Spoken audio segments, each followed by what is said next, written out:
What's up, everyone? It's me. It's a backyard. Welcome to Father's Day Live. I have no idea what that means.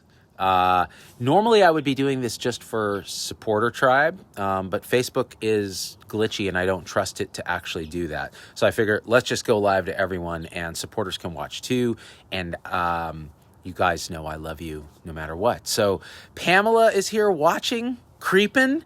We got Mark watching and creeping. Who's going to leave a comment? There it is, Amy Lynn. First, happy Father's Day. We'll put this up on the replay on Locals and YouTube as well. So let's just talk about anything you want, right? I got my alt middle shirt on. We have new merch, by the way. So if you go to supportertribe4life,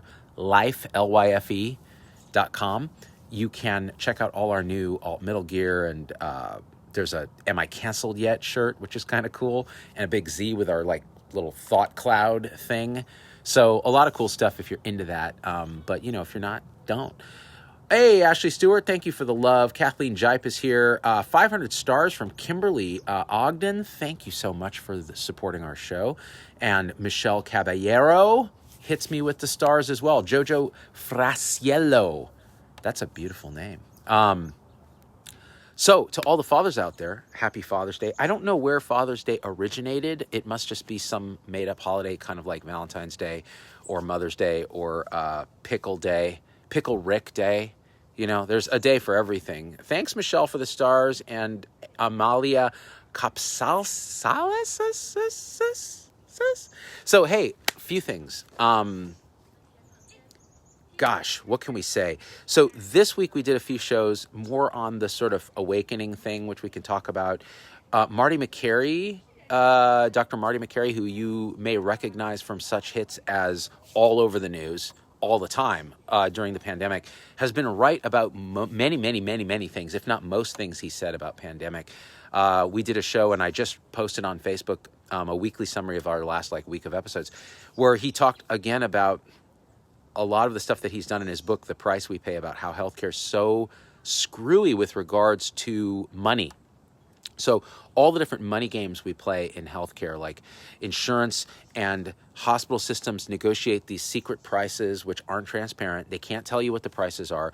The end consumer, which is the patient, gets screwed inevitably, right?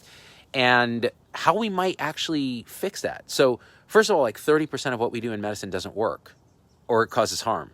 So maybe we got to figure out what those things are and stop doing them, right? But that's very hard because a lot of us are conditioned to believe that everything we do is helpful, or the things that we do that don't help actually do because we're paid to do them. And we maybe aren't savvy on the data that says they don't help, or we don't have that data. They used to have a saying in medical school when you're going through medical school, hey, half of what they teach you is going to turn out to be untrue, and they don't tell you which half, because they don't know, right? So that's a worthwhile interview to check out. And it's going to be followed up on Tuesday I'm releasing an interview I did with Marshall Allen, who helped Marty with his book. He's a ProPublica investigative journalist and an expert in sort of healthcare fraud and things like that. And he wrote a book called Never Pay the First Bill, which is available on Amazon. And in that book, he goes through here's all the ways you can get screwed with surprise bills from healthcare, including all the way up through medical debt collection, bankruptcy, etc. And he walks you through what you can actually actionably do to fight back, which is fantastic. He actually featured a story about my kid's MRI in the book, which is interesting. So it is what is Erica saying? Don't celebrate Father's Day here, so I'm doing nothing today. Yeah, screw fathers. They suck. I don't need you, Dad. I got to call my dad today. My dad's 81 and lives in Central Valley of California. And nowadays it's they live on this 2.5 acre rural property they bought in 1980. And listen to that birdie. And everything's breaking, right? So they rely on well water, and if the pump goes out, they have no water, and they're basically scooping water out of the pool to pour on themselves. And I'm like, how come you guys won't move somewhere that's more manageable? And I think they're just very attached to this thing. It's where we were all raised, and so I think about that and I probably got to make more trips down there to help out, because every time I go, there's like a million things, and I'm like, what is going on here? Do a show on pain management alternatives, regular medicines, etc., says Janice Ryberg. Well, I'm glad you mentioned that, because Dr. Rachel Zoffness, who's been on the show before, who wrote in a manual called the Pain Management Workbook or something like that. The last interview we did was fantastic. She talks about the biopsychosocial nature of pain. That there's... Birdie! Someone's trying to do a show. Why you want to be all wild? You want to keep squawking? I'll punch a bird right in its beak. I don't care. I'll just right in the beak. We were joking the other day on a supporter rounds about punching a dolphin in the face, and we were just trying to take it to its logical conclusion. We were just trying to be as disgustingly inappropriate as we could, and I think we got very far down that route. Okay, so back to pain. So Rachel's offness, the biopsychosocial nature of pain, the fact that it's got biological causes, it's got psychological causes, and there's a social element too, but we never talk about those things. We just go, here's some oxycodone, right? Or here's some Neurontin, or here's some, whatever, Lyrica, pregabalin, here's this, here's that. How about we look at the whole picture? And that may involve medications, but it may also involve a lot of other stuff. So she's coming back because that interview was really popular, and we had a lot of requests for her to come back. So she's coming back in the next, I think, at the end of June, to do a follow-up show where we're going to dig into, there's so much, dudes. Like, we can talk about fibromyalgia. Ooh, that's like the third rail of medicine, right? You touch it and immediately your finger just burns into dust because it's so triggering for so many people, for the patients who have it, for the doctors who treat it, for the people who think it's fake, all this other stuff. So really looking forward to that, because she is awake about this stuff. This is what she does, right? So thank you, Janice, for that recommendation. Kristen Bennick, I'd give almost anything if I could call my dad. That's the thing, right? There's no other time but now. So if you are thinking there's tomorrow or whatever, there may not be, because tomorrow's a construct anyway. So if you want to do something today, just better go and do it. That's a beautiful reminder, right? If you've lost your dad, Father's Day takes on a whole different valence. Let's scroll down. Dory Elswick, that was hilarious. I'd wear a punching dolphins shirt. Dude, it's a thing, because they got that freaking smirk on their face, smirking at you, right? When that kind of thing happens, what it does, it triggers my ego mind, right? Which I'm supposed to be trying to transcend, or at least include and transcend. And I go, how dare you, funny mammal with big convoluted neocortex like humans, maybe beyond humans. If I see you smiling at me, smirking at me, making those funny noises that you think, it's like speaking in your own language and I can't understand. You're doing it in front of me. I'm like, I'm right here. You want to speak English? Okay, we're in America, dolphin. You going to come out of that pool at SeaWorld and talk that dolphin speak to me? Go back to your country. Oh, I'm sorry, the whole earth is your country? Okay, well, whatever. All right? I will punch you in your snout. You come at me with those little teeth, with that smile, I don't even have to wear a glove, because your nose is so slippery. I can put just all the weight of the swing behind it, and it won't even hurt my finger. But man, I tell you, that snout of yours is going to be sore, right? You're going to remember Z-Dog MD punched you in the face for being a wise ass. That's what we were doing. It was actually worse than that. Let's see. Melissa, thanks for the stars, says, I will throw down serious moolah for a live fibro talk. Oh, that's a great idea. So what I'll do is when Rachel comes, we'll do a series of pre-record talks, and then we'll do a live show for supporters only that we can eventually release to the public afterwards. And those live shows then can incorporate your questions, which is what makes it dope. The problem with live interviews for me is that it's a lot of... there's a lot of mental ATP that goes into making those shows work from a logistics standpoint, because I don't have a team here in the Bay Area. It's just me in this very complicated setup. So I have to switch cameras with a space bar while reading your comments, while engaging with the guest, while watching and making sure the stream is healthy, and it becomes very distracting for me. So then the guest's message can sometimes suffer because I have to do everything. Now, what I could do is get my assistant to help with that, which is probably what I should do. We weren't doing that during the pandemic because it just means too many people crowded in the room and someone's going to get, full-blown AIDS. By the way, that term is like now offensive. Like, I realized like you can't say full-blown AIDS anymore. There's a really funny piece that Dr. Angelo DeLullo, who did our Awakening series, sent me the other day because he's into improv comedy. And it was Ricky Gervais with his partner talking to Liam Neeson, and they were doing improv. And Liam Neeson, it was supposed to be comedy, but Liam Neeson took it so seriously. And it was a joke, right? But it was so funny. He's like, all right. He's like, okay, you're a greengrocer, Liam. So let's go. Here we go. You're a greengrocer. He's like, I'm a greengrocer with full-blown AIDS. He's like, it's a bit dark, isn't it? The full-blown AIDS. I mean, maybe he's got a hangnail and he's trying to deal with it. No, it's full-blown AIDS or nothing, right? This is acting. Happy Father's Day, Intrepid. Erica, thank you. Erica Joy, thank you for the stars, and everybody who's been sending stars. We've raised $31 in stars for the show. Thank you. I will blow it on crack cocaine. Let's see. A lot of happy Father's Days to everyone. Ativan for the smirking dolphin, says Diane Grant. So that song, we did that parody, Ativan, as kind of just a pure joke. Like, we're like, no one's going to watch this. This is dumb. It was a throwaway video. We added on to another video shoot. We recorded it, wrote it in like a day. And it got like 5 million views on Facebook. And I'm like, what? Because it hits a nerve, right? Ativan.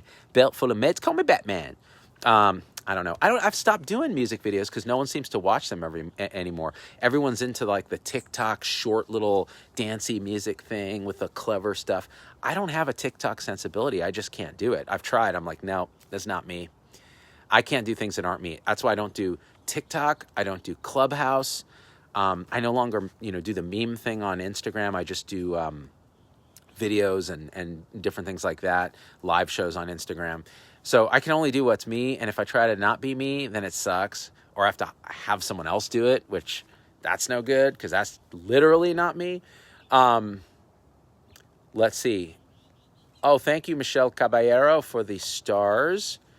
When I was a little skater kid in the 80s and 90s, early 90s, Steve Caballero was like my favorite skater because he kind of reminded me of like a sexier version of me, like a successful, handsome version of me with beautiful hair. Now I think he's a derelict strung out on drugs. I actually have no idea, but I'm going to put that out there. Right after I punch a dolphin right in its freaking snout hole. You, dude, I will punch you in your blowhole, dolphin. That's all I'm going to say. Just keep that nonsense going. George Shepard says, my daughter did improv. Dude, improv is cool. I've not really done it. I've only kind of dabbled when I do it on the show and just in life. I've never taken classes or anything. June Black sent some stars. Dude, I watch them and share the hell out of them. Joanne Smith. Well, Joanne, you're a supporter. You're like one of the hardcore Z-Pack, right? But nowadays when I make a music video, ever since I think probably, what was our last successful music video? It would have been like Always a Nurse, maybe, a couple years back, 2019. And anything I've done since then has been just nobody watches it. It doesn't matter how much work I put into it. It's like, nah. And I think it's because maybe we've gotten a little too heady, or maybe the stuff isn't as engaging. Maybe it's too long. Maybe I suck at music videos now. I still love making them. Like, it's such a joy. But then the thing is, for the amount of time and effort and money that goes into making them, like 10 people watch them and then it's like, why am I doing this? Again, I'm doing it for me. And so we made, what is it? We made Doctor Just for Dicks.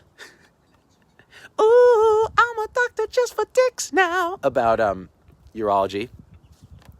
We made Dan, which was an epic piece about, anti-vaxxers and how you can actually see how they could become, strewn with misinformation and all that. And, is a parody of Eminem's Stan. like I had a crazy, like these guys messaged me, via Facebook, which is why I closed my Facebook messages. I just had it. I was like, you know what, 2,000 of these a week, and they're all Dan.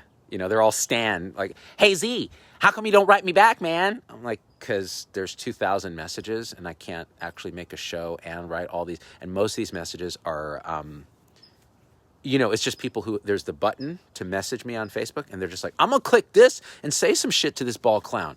And the next thing I know, I'm just like, why am I even reading this? It's just making me sad. I'm gonna eliminate this. People who really want to reach me go through my website. There's a contact form. The email comes to me, and then I ignore it from there. I actually read them all, and then decide whether or not to reply, because sometimes it's just like I have nothing intelligent to say to this person, and then sometimes I'm like, "This, thank you. Here's what I think." Oh, thank you, Kathleen. Doreen says, "Missed the dolphin thing. Care to repeat?" No, because if I start repeating about how I'm going to punch a dolphin in its face, okay, pretty soon they're going to start to get wise to it. And you know what a dolphin group is called? Okay, some people say, oh, it's a pod of dolphins. No, it's called a gang, all right? When a gang of dolphins get together, okay, they're not, okay, this is the thing. People think dolphins are like animals, that they're stupid. They're not stupid. They have more little rugae, little folds in their neocortex than you and I. Like, their shit is so big. Like, and they sleep with like one eye open. Like, they just put one hemisphere to sleep at a time. This is actually true. And so when a thug gang of these riff-raff dolphins get together and they find out that Z-Dog's gunning for them, what do you think they're going to do? You think they're going to take it lying down? Okay, dolphins can't lie down. Just understand that.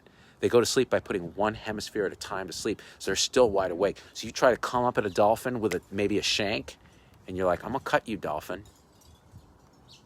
They're just like, talking to each other in that fax, whatever that fax language they speak. It's like, I don't speak fax, all right? Dolphin. I also don't speak broke. I know you guys are broke. I know you want what's mine. Well, come at me then. Come at me, dolphin, because I'll punch you right in your blowhole. I don't care. I don't care if there's a dolphin cop right there, with this little nightstick, holding it with its fin. Just this little dolphin cop with a nightstick and a taser, underwater taser, which when he engages it, every single animal. Speaking of every single animal in the ocean just floats up dead to the surface. It's like, maybe we shouldn't use a high electricity discharge device in a saline solution, which is the ocean, because it might travel beyond what you think it's going to travel to, which is the dolphin that you're tasing, or the human who's coming up ready to punch you in your dolphin face, and you're trying to tase it because you're a dolphin cop. And this is the thing. People are like, defund the dolphin police. I'm like, why? You want dolphin anarchy? Do you know have you seen what that looks like? Okay? Have you seen what that looks like? Just take a look, any deep ocean areas, all right? And you'll see what dolphin anarchy looks like. Do you want that in your community? Do you want that in your backyard? Go ahead, defund the dolphin police, all right? Blue lives matter. Let's read some comments. Dolphins. Uh-oh, they're coming. That's right, Ruth Samoza. They're coming. Thanks for being a supporter, by the way. Sarah Hansen, thank you for helping people understand complicated stuff. Seriously, I appreciate that. I don't have many gifts, actually. I'm not a smart man, as Forrest Gump once said, but I know what love is. But I do know I am a reasonably decent communicator and teacher at times. So thank you for recognizing the one thing that I do really feel is entwined in my identity as something I can contribute to the world. We all have to find that thing. We don't have to do anything, right? But if we find that thing, or what we were authentically made to do, right, and we do it, you often find happiness just happens, peace just happens, connection just happens. Authenticity becomes the default instead of something that we have to return to.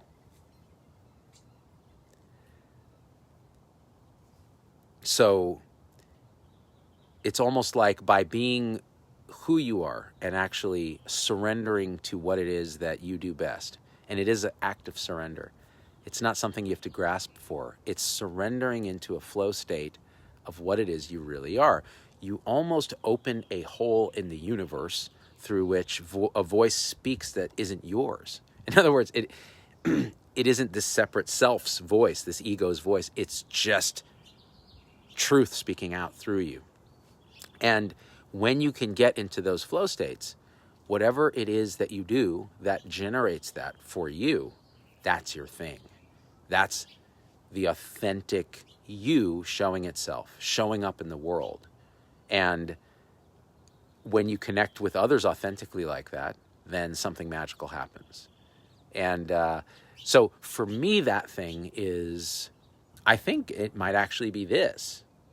And I'm not great at it, right? There's a lot of people that are way better at it, but it is my thing, right?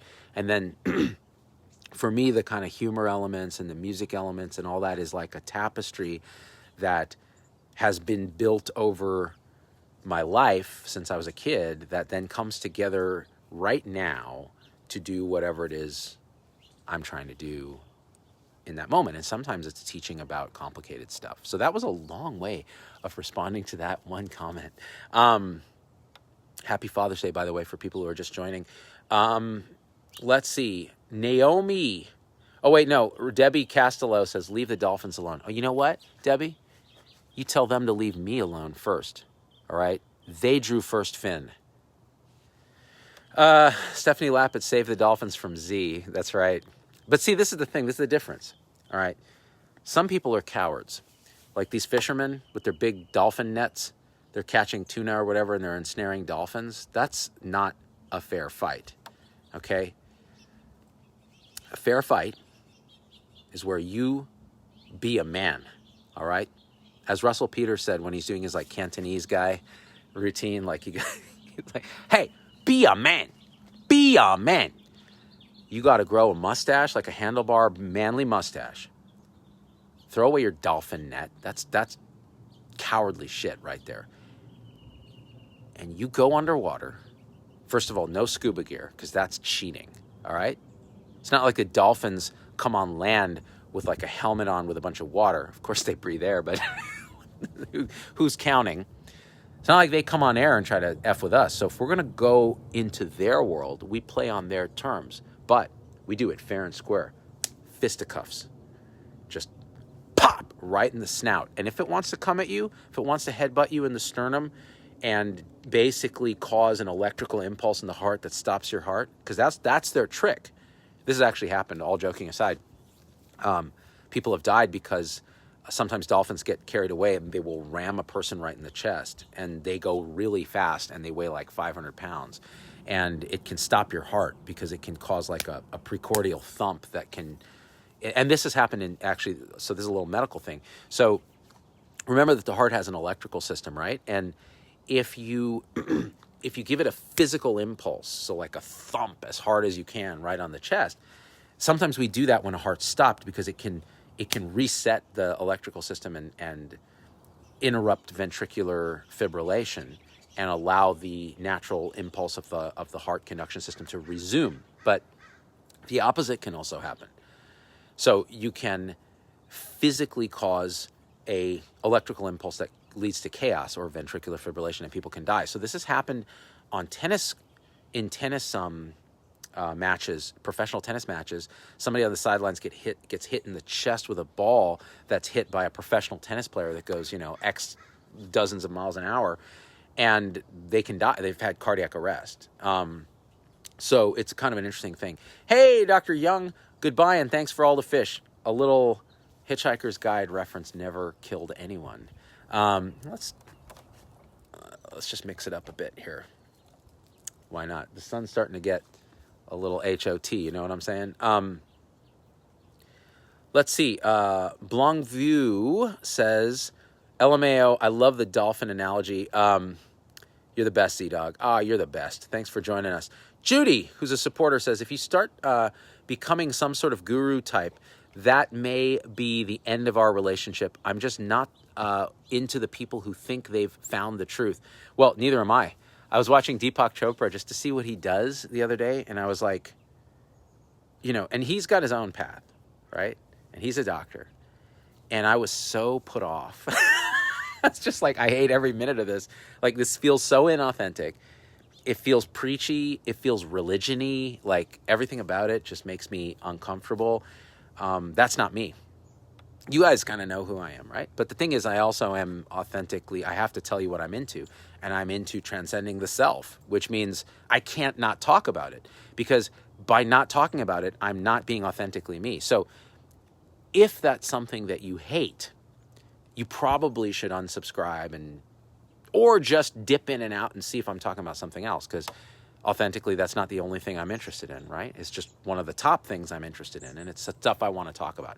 So what I tell people who watch the show is, if you don't like that, maybe don't watch. If you really don't like that, or you're triggered in some way by it, or it's destabilizing or off-putting to you, or you hate it, or you think it's woo-woo, which I think you're so wrong, but that's okay, because I know what woo-woo is, because I've been fighting it for my whole ZDogg MD career, right? There's woo-woo, and then there's truth. Then just, you got to unsubscribe, right? And my feelings won't be hurt. In fact, I'll be happy, because it will allow, because sometimes, in the comment sections, you see people that are just like, I don't fucking get it at all. It's like, that can be distracting for people who want to learn more, right? Let's see. Let me turn this boat around a little bit, because it's so bright. Hold on. How can I make it less bright? Maybe like that. That's a little better for now. Just so I can see your comments better. Elliot Armstrong says, wow, you're so irrelevant. You work for gov corporations and feed false info. Oh, we have a legitimate troll. So you'll see the Facebook feeds are full of these people that are drawn, there are groups of these misinformation gurus that send people to my page. They're like, oh, you got to go. ZDogg is saying that he's shilling government, lines and all that. I'm like, do you watch the show? Have you heard the things I say? But it's funny to read the comments, because it's clearly somebody who's it's never like somebody with a high level of training in whatever we're talking about. It's always just some random muggle who's like, you're a bald shill clown and you don't know anything. And do you know about ivermectin? And I'm like, yeah, I do. I've read all the studies. I'm not convinced that it works, but I think you should study it more. I think the doctors who are promoting it are unethical because of the way they're promoting it, which is appeals to emotion, correlation and versus causation confusion, news, science by press release and by video. And I think that's unethical. I think it's going to confuse people. I think you can lobby governments and things like that for more research. We do that all the time. In fact, in the scientific community, that's called raising money. It's called getting grants. It's what we do. They're like, but it's an emergency and there's a pandemic. Okay, cool. So the randomized study that looked at mild COVID and ivermectin did not show any benefit. So you want to do another one? Do another one. Keep studying it. That's fine. So by saying that, I'm now a government shill. And yet I'm perfectly happy to promote dexamethasone, which is also cheap and easy and highly effective in randomized, controlled, well-designed trials. So I agree with these ivermectin mafia guys, and I call them the mafia because online they're like a thug army, because they feel powerless in the real world, so they go online and they just bully people. It's really interesting. I mean, they can't bully me because I don't give a fuck, but they like to oh, well, but if ivermectin and that'd be fine if they were also saying, which some of them do, but vaccines are very important, right? But they don't. They're like, this is better.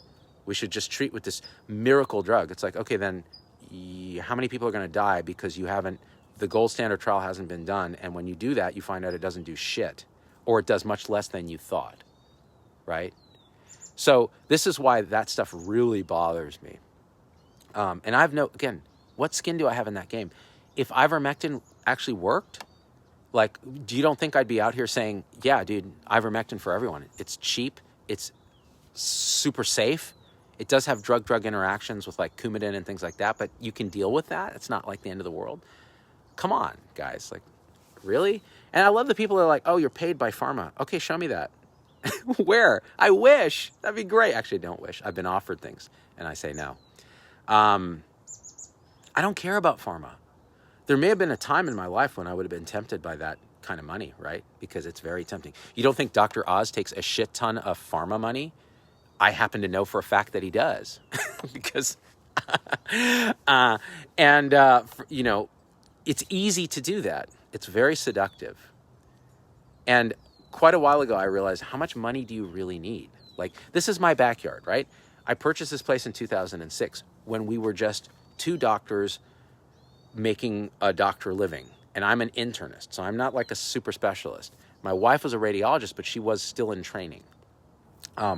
So we scrimped and we saved. We never spent money on anything. We bought a house. We overextended. We suffered for a long time. We never took vacations. And then we saved and saved.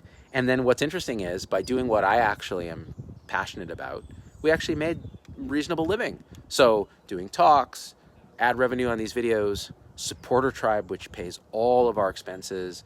I have a team. I'm able to support them. I'm able to do this. What else do I need? Why would I need, you know, hundreds of thousands of dollars, and that's what's at stake, a pharma money to push something that would generate a feeling of inauthenticity and dirtiness that would then make me not want to do my job meaning my calling, which is this. Why? Right? I mean, come on, dude. Now, I think the reason people may feel that way is there's plenty of docs who do that. There really are.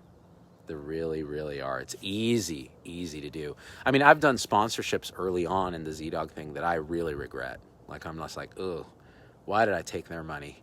I mean, you disclose it all. You go, oh, this is sponsored by blah. But even that now, I'm like, I can't. If you're trying to really be an independent, authentic, unfiltered voice, you're worried about what you can say because the sponsor will be pissed off, you know, forget that. I hate anybody telling me what I can and can't say, right?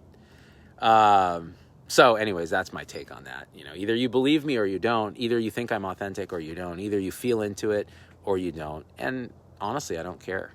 Like, you can leave any comment you want. Now, the difference nowadays, though, is that I do have my team ban and block people that are just being maliciously idiotic, because it creates an experience for others that's unpleasant. It's not that we're trying to silence voices. Your voice is all over the damn place. Like, the ivermectin guys are everywhere. The anti-vaxxers are everywhere. They don't get to use my platform to spread more of the bullshit, because they get it everywhere else. People are like, why don't you have so-and-so on your show, Robert F. Kennedy, and debate him? Because he has way bigger platforms than me, and I would never give him my platform to spew more of his garbage, right? Well, he seems very reasonable. He's a lawyer, not a doctor. Okay, but he's bringing up some good points. Okay, investigate every single one of those points, because that's been done, and see where they're flawed. So you have to actually put a lot of energy into it, right? Or you could go online and find the debunkings, which I think are generally quite good. So the bottom line, Elliot Armstrong, is you can fuck off. So let's see, where else we got here? Let's scroll down. Melissa McPherson's talking to Ronald Vector Stokes, and these are supporter conversations. Amalia says, you are totally authentic. Now, look, if I was totally authentic, let's be fully honest. If I was totally authentic, I'd have my hand down my pants right now. I'd be walking around my underwear, which you can't see because I could be. You don't see my hands either. So authenticity within the bounds of social norms. I will punch a dolphin right in its blowhole, though. Let's be completely honest. Robin Quinn. Last I knew, our California HMO forbids access for pharma reps to any local facilities. Yeah, they've changed a lot. So, you know, direct-to-physician advertising via pharma is frowned upon, if not outlawed by many institutions now, which is a good thing. Now, physicians do need to be educated on new drugs, but there are other mechanisms by which they can get educated that aren't as biased as pharma. So I actually feel strongly about that. Actually, I got invited to speak at the, actually, I can't tell the story, but let's just say a big pharma thing. And it was the aspect of pharma that does things that I don't like. And they were like, oh, yeah, we have your budget. We could do this. I was like, nope, not going to do it. Can't do that. Why? Simone, Patrick Jones, or Simon. Sorry, I gender pronouned you to the opposite. I don't know what your pronouns are, but I don't need to know. I like your balanced views, even if I or anybody doesn't agree with you, which is fair enough. At least it always comes, from a fair or balanced view. So thank you, Simon. And I don't want you guys to agree with me on everything. That's why so alt-middle sees everything as true but partial, necessary but not sufficient. So you're always looking for higher truth, which means you can listen to me and go, yeah, I'm going to take what I like out of that, and I'm going to reject the part that I think is not quite right, and then I'm going to add my own element, and I might argue and debate this piece civilly and thoughtfully and politely, and that's alt-middle. It's the first stance, the first evolutionary stance. It's the equivalent of Ken Wilber's integral level of human evolution, where it says, oh, we don't reject all the other stances and say only ours is correct. We say, oh no, all these are necessary. But partial, and we're always looking for unfolding a little bit more truth, which means you cannot be a hyper-partisan individual. You cannot go online and just troll people, because that's not very alt-middle. It's not very integral. It's not very holistic in your thinking. That stance actually takes the worst troll. Let's take Eliot, and goes, okay, so what truth is Eliot speaking, right? What part of him is actually pointing to something true? Well, quite a bit. He's saying, oh, you're a government, shill and this and that. Yeah, the government has an outsized voice in all this. So should you question it? Absolutely. Should you be suspicious of financial motives? Always. Always you should. We don't do it enough in medicine. What's the financial motive of your doctor to do that elective spine surgery? Because you're having back pain. You should ask that question. And, Marshall Allen in the show that we're going to do, he says the one question you should ask doctors or dentists when they're trying to do anything to you is, what happens if I wait? So what happens if I wait to make this decision? And see what happens. Sometimes they'll say, oh, it's going to get a lot worse and you're going to die. Or sometimes they'll say, well, you could wait and this could happen, this could happen, this could happen. And at that point, you can make an educated decision and go, well, okay, I'm willing to take those risks and wait on an invasive procedure that could make me worse, could cost money and do harm to me. So this is why you should question. So even our troll Eliot is true but partial, right? But it's fun to fuck with them anyways. Let's see. So let's go here, because that's also true but partial. Happy Father's Day, Z. Shelley Dunn. Thank you, Shelley. Need your advice on my son's seizure disorder. Jeanette Huey. I don't give individual medical advice, Jeanette. I'm sorry your son is suffering. But I think it's unethical for an online physician to give individual medical advice without forming a doctor-patient relationship with the person they're talking to, because they don't know. I don't know your son. I don't have his medical records. I'm not his doctor. I see other online doctors doing this all the time and bad-mouthing the care that was given to that patient, not knowing, not having the chart, not having a doctor-patient relationship with. I think it's unethical. I don't think it's good for the patient. I don't think it's good medicine. I think it's a bad idea. I think it's legally questionable, and I don't do it. So I can answer kind of broad questions, but individual medical advice, it's just unethical in my mind. So I'm not blowing you off. I ain't mad at you, but like, people ask me medical advice all the time, and I'm just like, no. Tizzy Cregan, no time to recover, so always ask that. Yeah, exactly, right? If you don't have time to do the recovery and the PT and the OT, then you better factor that into your decisions. Alt-middle is balance in everything. Jacqueline Chambers. So I would elaborate on that idea. So balance implies equality between different views. Now, one important piece about alt-middle that we don't talk about enough is that, unlike postmodern thought, where all viewpoints are valid, in other words, it doesn't matter what you believe, you're right from your point of view. All right? Now, that's horseshit.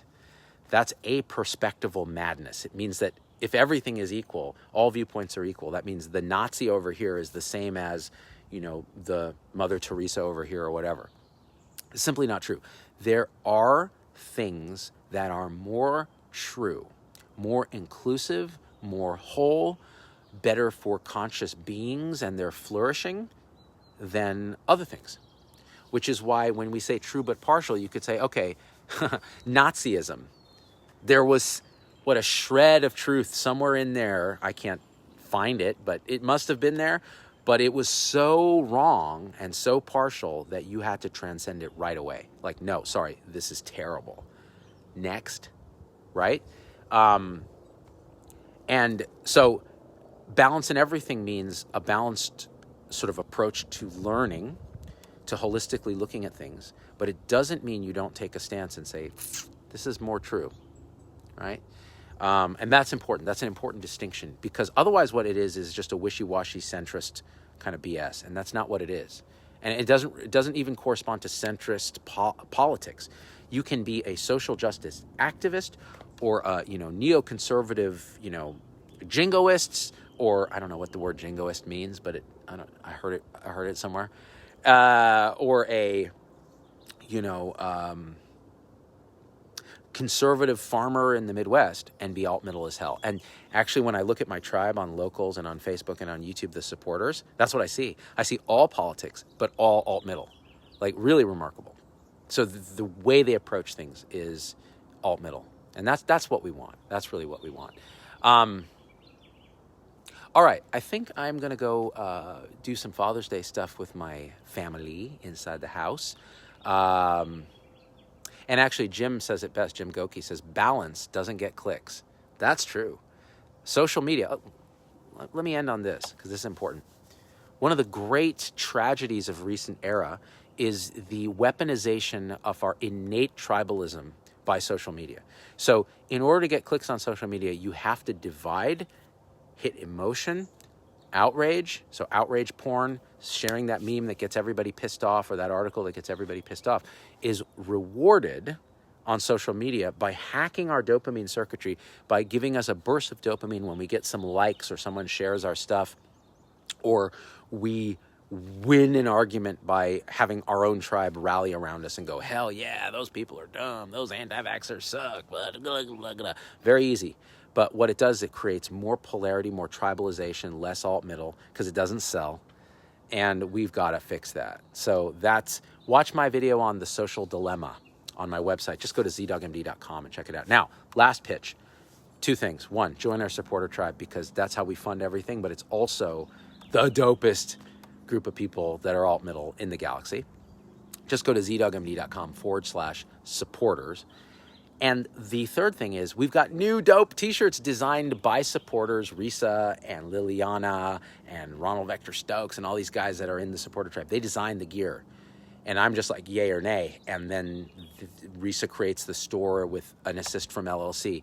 And they put out this amazing gear. It's all, the way it works is you pre-order it, and then it ships at like the last week of July or something. And it's like tank tops that say, am I canceled yet? And alt-middle gear and science gear that just says science with an exclamation point. And it's really cool stuff. There are pens, there are sippy cups, all kinds of shit. So go to Supporter Tribe for Life, for the number and LYFE.com. Supporters get a discount code. Check out your feed for that to get 25% off the gear.